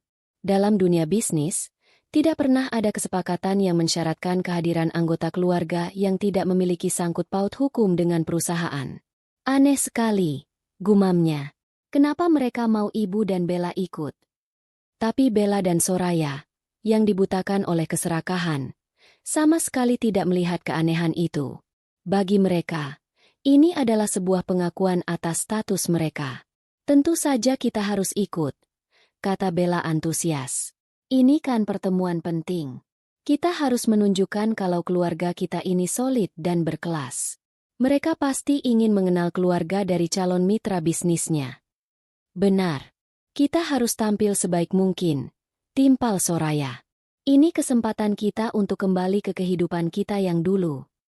Semangat mereka yang tiba-tiba berkobar membuat Dimas akhirnya menyingkirkan keraguannya. Mungkin memang begitu. Mungkin ini adalah standar baru di perusahaan level atas.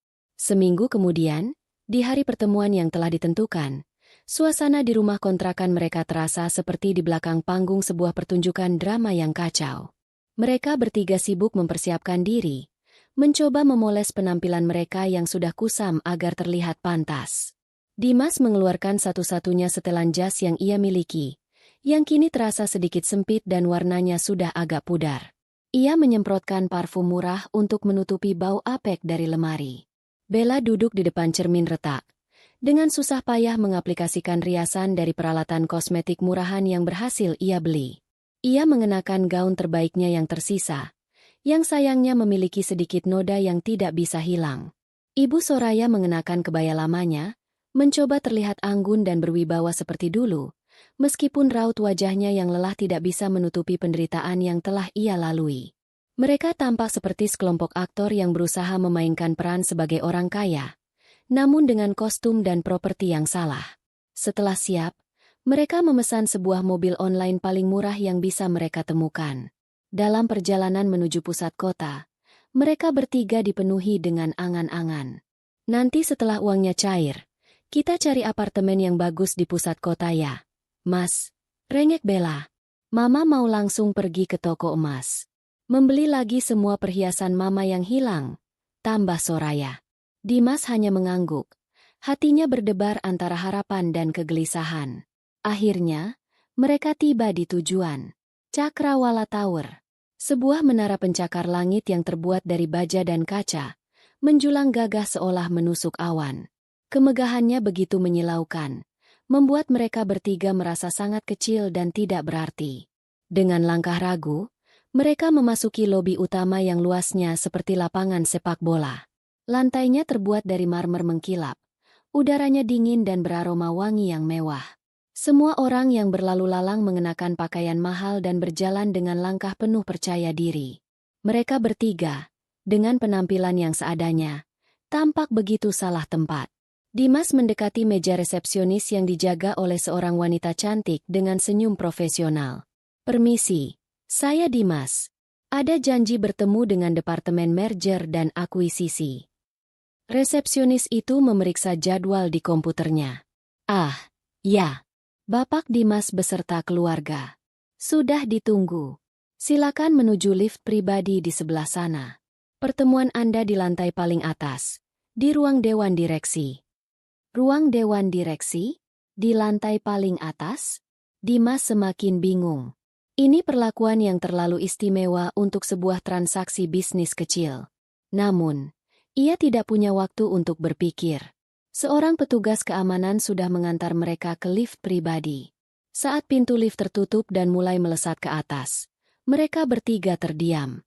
Mereka sedang naik menuju penghakiman terakhir mereka, menuju puncak dari semua misteri. Dan mereka sama sekali tidak tahu bahwa di puncak menara itu, sang ratu yang telah mereka buang sedang duduk di singgasananya, menunggu untuk menjatuhkan vonisnya. Lift pribadi itu melesat naik tanpa suara, membawa 3 penumpangnya menuju langit. Bagi Dimas, Bella, dan Soraya, setiap lantai yang terlewati terasa seperti anak tangga menuju surga, sebuah harapan untuk bisa kembali meraih kemewahan yang telah hilang. Mereka tidak sadar. Lift itu sebenarnya sedang membawa mereka ke panggung penghakiman. Pintu lift terbuka di sebuah lobi pribadi yang sunyi dan elegan. Lantainya terbuat dari pualam hitam yang memantulkan cahaya lampu temaram. Seorang wanita muda berpenampilan profesional dengan setelan rok yang rapi menyambut mereka dengan senyum tipis yang tak terbaca. Bapak Dimas, Nyonya Soraya, dan Nyonya Bella, selamat datang. Dewan direksi sudah menunggu. Silakan lewat sini, katanya. Suaranya yang formal dan suasana yang begitu megah membuat mereka bertiga merasa semakin kerdil. Mereka mengikuti wanita itu menyusuri koridor panjang yang hening. Di dinding, tergantung lukisan-lukisan abstrak yang harganya mungkin lebih mahal dari seluruh aset mereka yang pernah ada. Langkah sepatu mereka yang murah terdengar janggal di atas lantai marmer yang dingin. Akhirnya, mereka tiba di depan sebuah pintu ganda yang terbuat dari kayu jati solid yang tingginya mencapai langit-langit. Sang asisten membuka kedua pintu itu dengan gerakan anggun, mempersilakan mereka masuk. Ruangan di baliknya membuat mereka menahan napas. Itu adalah sebuah ruang dewan direksi yang luar biasa besar dan mewah. Di tengahnya, terbentang sebuah meja kayu mahoni yang dipoles mengkilap, dikelilingi oleh puluhan kursi kulit berwarna hitam.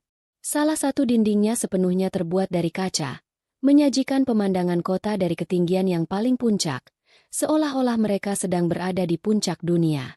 Di ujung meja yang jauh, beberapa pria dan wanita parubaya berpenampilan necis sudah duduk dengan tenang. Wajah mereka serius, dan tatapan mereka tajam saat mengamati kedatangan tiga tamu lusuh itu.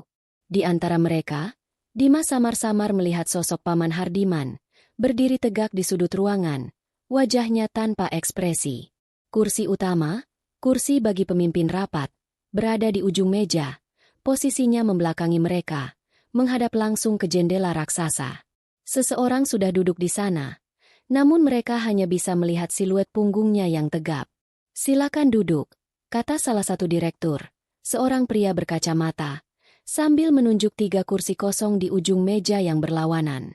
Dengan jantung berdebar, Dimas, Bella, dan Soraya duduk. Mereka merasa seperti tiga terdakwa yang akan diadili. Jarak antara mereka dan dewan direksi di ujung sana terasa begitu jauh, menciptakan jurang kekuasaan yang sangat nyata. Pria berkacamata itu kembali membuka suara. Selamat datang di Cakrawala Tower. Kami telah menerima dan meninjau proposal akuisisi sisa aset dari PT Bangun Sejahtera. Suasana begitu formal dan dingin. Dimas mencoba mengumpulkan keberaniannya. Terima kasih, bapak-bapak, ibu-ibu. Kami sangat mengapresiasi kesempatan ini. Kami berharap. Kalimatnya terputus. Kursi utama di ujung meja itu mulai berputar perlahan. Gerakannya pelan, dramatis, seolah sengaja ingin membangun ketegangan. Dimas, Bella, dan Soraya menahan napas mereka. Siapa sosok penting yang akan mereka temui? CEO dari Cakrawala Corporation? Atau direktur utamanya? Kursi itu berhenti berputar, menghadap lurus ke arah mereka. Dan waktu seolah berhenti. Di atas kursi kekuasaan itu, duduklah Nania. Bukan Nania dengan daster kusam dan rambut diikat seadanya. Bukan Nania yang selalu menunduk dan berbicara dengan suara lirih. Wanita yang duduk di sana adalah sosok yang sama sekali berbeda. Ia mengenakan sebuah setelan celana berwarna putih gading yang dijahit sempurna membalut tubuhnya. Rambutnya ditata dalam sanggul modern yang elegan, memperlihatkan lehernya yang jenjang.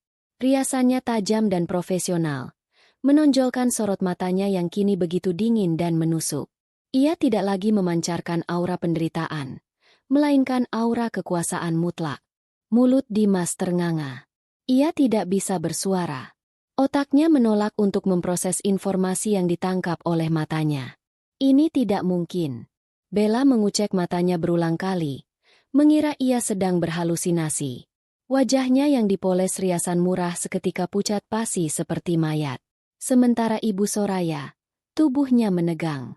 Ia menatap Nania dengan mata terbelalak, campuran antara kengerian dan ketidakpercayaan total. Wanita yang selama ini ia injak-injak sebagai sampah, kini duduk di singgasana tertinggi, menatapnya dari atas. Nania membiarkan keheningan yang mencekam itu berlangsung selama beberapa saat. Ia menikmati setiap detik dari keterkejutan mereka, setiap perubahan ekspresi di wajah mereka. Ini adalah awal dari pembalasannya. Akhirnya, ia membuka suara. Bibirnya membentuk senyum tipis yang sama sekali tidak ramah. Suaranya tenang, jelas, dan menggema di ruangan yang sunyi itu. Selamat datang di perusahaan saya. 3 kata itu diucapkan dengan begitu tenang, namun dampaknya seperti ledakan bom di telinga mereka. Perusahaan saya. Pengakuan itu menghancurkan semua logika dan harapan mereka. Dimas akhirnya menemukan suaranya, meskipun yang keluar hanyalah bisikan parau. Nania? Apa maksud semua ini? Nania mencondongkan tubuhnya sedikit ke depan, menumpukan sikunya di atas meja. Tatapannya terkunci pada Dimas. Kalian pasti sangat bingung, kan? Katanya dengan nada mengejek yang halus.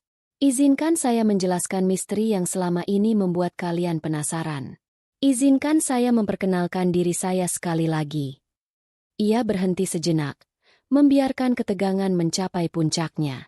Nama saya Nania Arini Prawira, putri tunggal dari almarhum Bapak Adijaya Prawira, pendiri sekaligus pemilik dari Cakrawala Corporation, dan wanita yang kalian kenal sebagai istri terbuang, pembantu gratis, dan si pembawa sial, adalah direktur utama yang sah dari semua ini.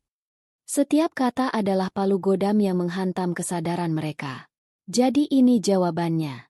Kekuatan tak terlihat yang menghancurkan bisnis Dimas, yang membuat semua bank dan pemasok memusuhinya, berasal dari wanita ini.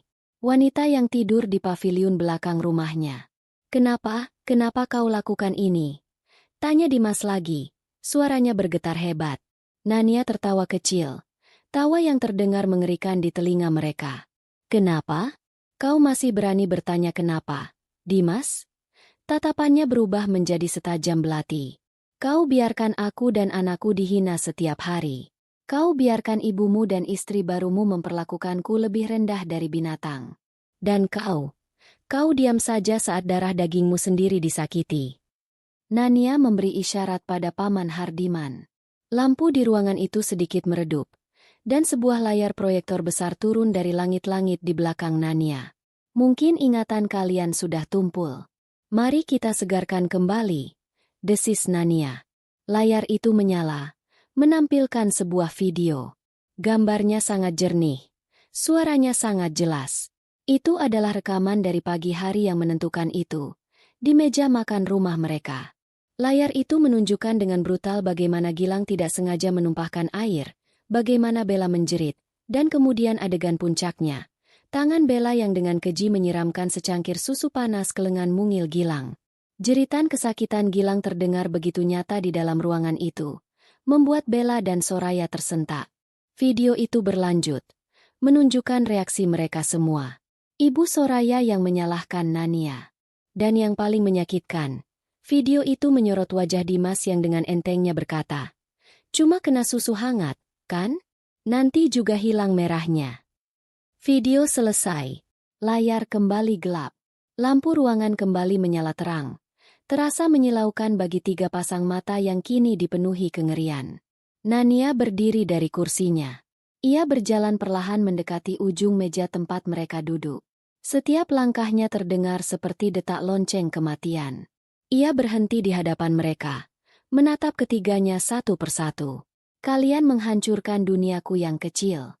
Jadi aku putuskan untuk menghancurkan dunia kalian yang besar," katanya dengan suara rendah namun penuh penekanan. "Kalian merampas kebahagiaan anakku. Jadi aku rampas semua harta dan harga diri kalian." Ia mencondongkan tubuhnya ke arah Bella yang gemetaran hebat. "Tas mahalmu tidak ada apa-apanya dibandingkan kulit anakku yang melepuh." Lalu ia beralih ke Soraya yang membeku. "Status sosial yang kau banggakan itu tidak ada harganya dibandingkan martabatku yang kau injak-injak." Terakhir, ia menatap lurus ke mata Dimas. "Dan cintaku yang tulus untukmu," bisiknya, "kini telah berubah menjadi kebencian yang membangun semua ini." Ia menegakkan tubuhnya, kembali menjadi sosok ratu yang tak tersentuh. "Pertemuan hari ini bukanlah untuk membeli sisa-sisa bisnismu, Dimas. Pertemuan ini adalah untuk menunjukkan kepadamu, kepada kalian semua, akibat dari perbuatan kalian. Ini," katanya sambil merentangkan tangannya, adalah harga untuk air mata dan luka bakar di kulit anak saya. Setelah kalimat terakhir yang menusuk itu diucapkan, seluruh kekuatan seolah terkuras dari tubuh Dimas. Kedua lututnya lemas, dan ia terjatuh dari kursinya ke lantai marmer yang dingin. Dengan putus asa, ia merangkak, mencoba menggapai ujung sepatu Nania. Air mata, penyesalan, dan kengerian bercampur menjadi satu di wajahnya. "Nania, ampun, maafkan aku. Nania," isaknya. Suaranya pecah dan menyedihkan. "Aku mohon, maafkan aku. Aku salah. Aku buta. Aku tidak tahu. Aku bersumpah aku tidak tahu. Tolong beri aku kesempatan kedua. Aku akan ceraikan Bella. Aku akan mengusir ibu. Kita mulai lagi dari awal. Kumohon." Nania menatap pria yang sedang bersujud di kakinya itu tanpa ekspresi. Pemandangan itu tidak memberinya kepuasan. Hanya rasa muak. "Kesempatan kedua?" Ia mendengus. "Apakah kau memberiku kesempatan kedua saat aku memohon padamu untuk membela anak kita? Apakah kau memberinya kesempatan kedua sebelum kulitnya terbakar?" Ia menarik kakinya dari jangkauan Dimas.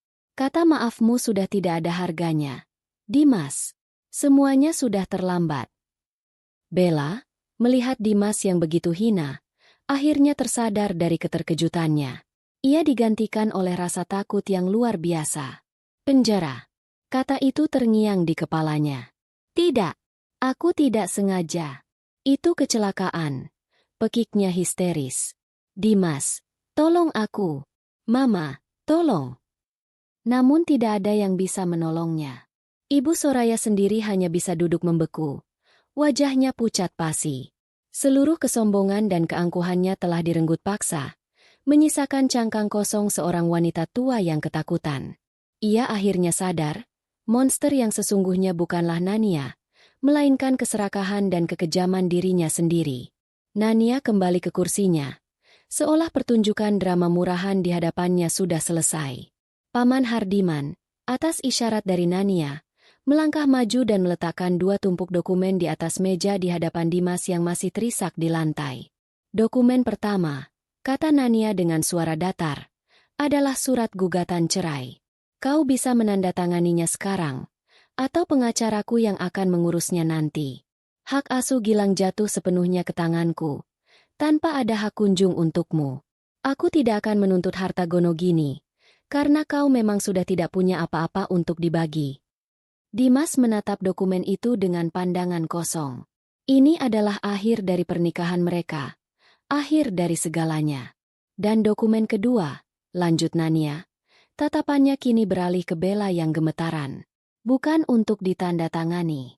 Itu adalah salinan laporan polisi dan surat tuntutan pidana atas namamu, Bella, dengan pasal penganiayaan terhadap anak di bawah umur. Tim hukumku sudah menyerahkan bukti video itu ke pihak berwajib pagi ini. Mungkin sebentar lagi, polisi akan menjemputmu di rumah kontrakanmu yang kumuh itu. Selamat menikmati fasilitas negara. Kuharap kasurnya tidak selembut kasur di rumahku dulu." Bella menjerit sejadi-jadinya. Jeritan putus asa seekor binatang yang terpojok. Nania memalingkan wajahnya. Tak sudi lagi melihat mereka. "Paman Hardiman, urus sisanya," perintahnya dengan dingin. "Pastikan surat cerai itu ditandatangani. Setelah itu, panggil petugas keamanan. Aku tidak mau sampah mengotori ruang rapatku." Tanpa menoleh ke belakang sedikit pun, Nania berjalan meninggalkan ruangan itu melalui pintu lain. Ia tidak perlu melihat bagaimana petugas keamanan yang tegap datang dan menyeret keluar 3 sosok yang hancur itu. Ia tidak perlu mendengar tangisan dan permohonan mereka yang bergema di koridor. Baginya, bab itu telah resmi ditutup. Nasib mereka persis seperti yang telah direncanakan Nania. Dimas menandatangani surat cerai itu dengan tangan gemetar. Bella dijemput polisi di hari yang sama dan setelah melalui proses pengadilan yang cepat, ia dijatuhi hukuman beberapa tahun penjara. Kecantikannya luntur di balik jeruji besi. Dimas dan ibunya kembali ke kehidupan mereka yang sengsara, kini dengan beban tambahan berupa rasa malu dan penyesalan abadi. Dimas harus bekerja serabutan seumur hidupnya.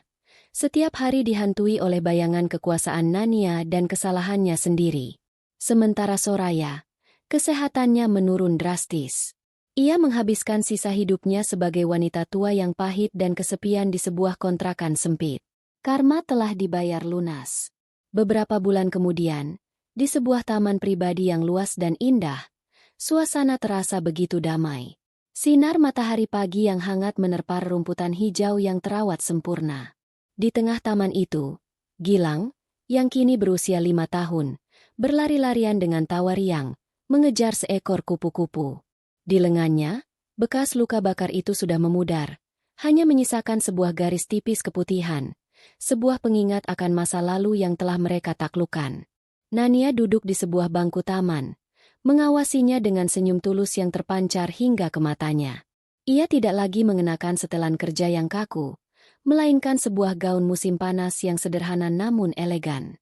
Aura dingin dan menusuk yang ia tunjukkan di ruang rapat telah sirna, digantikan oleh kehangatan seorang ibu. Paman Hardiman menghampirinya, menyodorkan sebuah tablet. Nona muda, ini laporan kinerja kuartal ketiga. Laba bersih kita naik 12%. Nania melirik tablet itu sekilas. Bagus. Setujui bonus untuk semua karyawan. Dan tolong gandakan donasi untuk panti asuhan bulan ini, katanya dengan tenang. Ia lalu mengembalikan tablet itu. Terima kasih, Paman. Sisanya bisa kita bahas nanti. Sekarang, aku sedang sibuk. Paman Hardiman tersenyum dan mengundurkan diri dengan hormat, mengerti prioritas nona mudanya. Ibu, lihat, teriak Gilang sambil berlari menghampiri Nania, menunjukkan sebuah bunga dandelion di tangannya. Nania tertawa. Ia berjongkok, menyamakan tingginya dengan sang putra. Wah, bagus sekali, sayang. Ayo kita tiup bersama-sama, lalu kita buat permohonan. Ia memeluk Gilang, dan bersama-sama mereka meniup bunga dandelion itu, menyaksikan serbuk-serbuknya terbang menari-nari di udara. Pembalasan dendam telah memberinya keadilan, namun kebahagiaan sejatinya ia temukan di sini, di momen-momen kecil seperti ini. Ia telah merebut kembali singgasananya, bukan untuk kekuasaan itu sendiri, melainkan untuk menciptakan sebuah benteng yang aman bagi dunianya, bagi pahlawan kecilnya. Fajar yang baru telah menyingsing, dan di bawah cahayanya, Nania dan Gilang siap untuk menulis babak baru kehidupan mereka yang penuh tawa dan kebahagiaan.